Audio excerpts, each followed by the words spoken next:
even though for the record it says it's a few $100,000 in salary. But it's not an accident that Marjorie Taylor Greene, for example, came into the House of Representatives worth a few $100,000, if that, and departed reportedly worth $25 million. So Stephen A. Smith just grilled a sitting congressman about political corruption and exposed how politicians systematically get rich in office. This conversation reveals the money machine behind Washington that most Americans never see. We're about to hear admissions that should terrify every voter. Because based on what you're saying, you're basically saying, are you kidding me?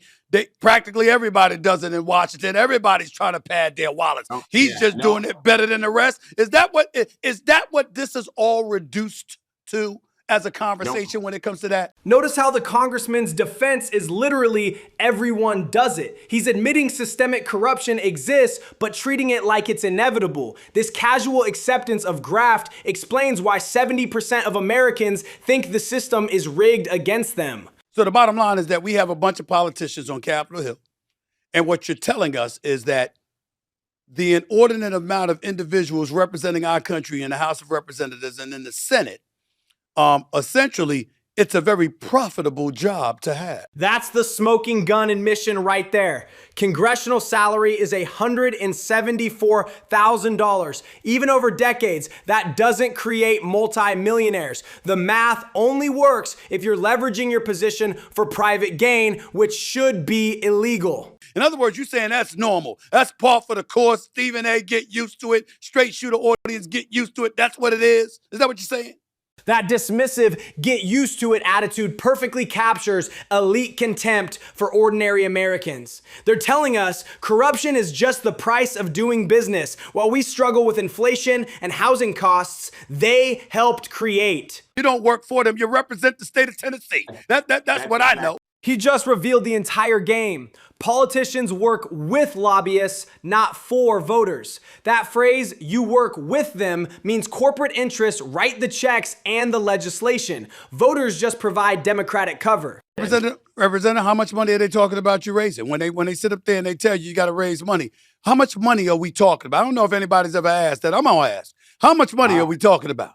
This is actual journalism. Most reporters never ask about the fundraising machine. Members of Congress spend 30 to 70% of their time raising money, which means policy gets auctioned to the highest bidder daily. Here's why a lot of people were against him and didn't vote for him, Representative, because the rhetoric scares a lot of American people because they don't know. He's absolutely right about the rhetoric problem. Presidential words move markets, start wars, and destabilize alliances. When leaders threaten civilizations will die, other nations prepare for the worst case scenario. The American people, when they hear him talking like that, some of them do believe he's crazy enough to do what the hell he said he's going to do. And as a result, it could put America in a tremendous, tremendous bind.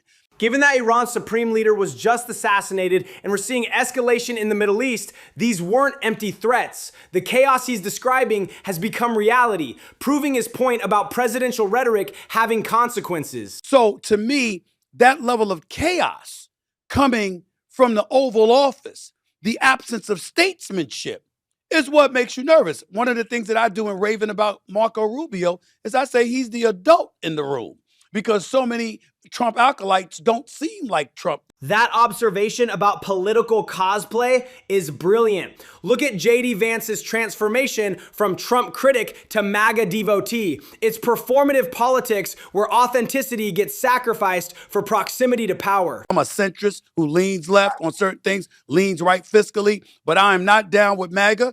And I am not down with the progressives, and I'm proud to say that. With his potential 2028 presidential run brewing, this centrist positioning is smart politics. Millions of Americans are exhausted by both MAGA extremism and progressive overreach. There's a massive lane for rational moderates. If they ain't messing with my money, and I could still go to work, I would be on that debate stage in a heartbeat, going up against mostly the progressive left. His focus on challenging progressive excesses reflects broader sentiment among moderate Democrats who feel their party got hijacked by the far left. That debate stage comment sounds like he's seriously considering a primary challenge. You've said you've seen UFO briefings that would, quote, set the earth on fire, end quote.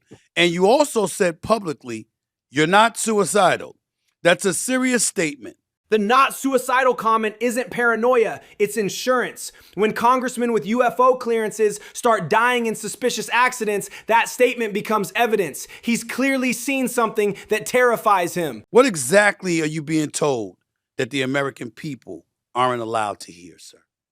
About This is exactly how journalists should press officials on classified information. The government's UFO secrecy connects to broader transparency failures.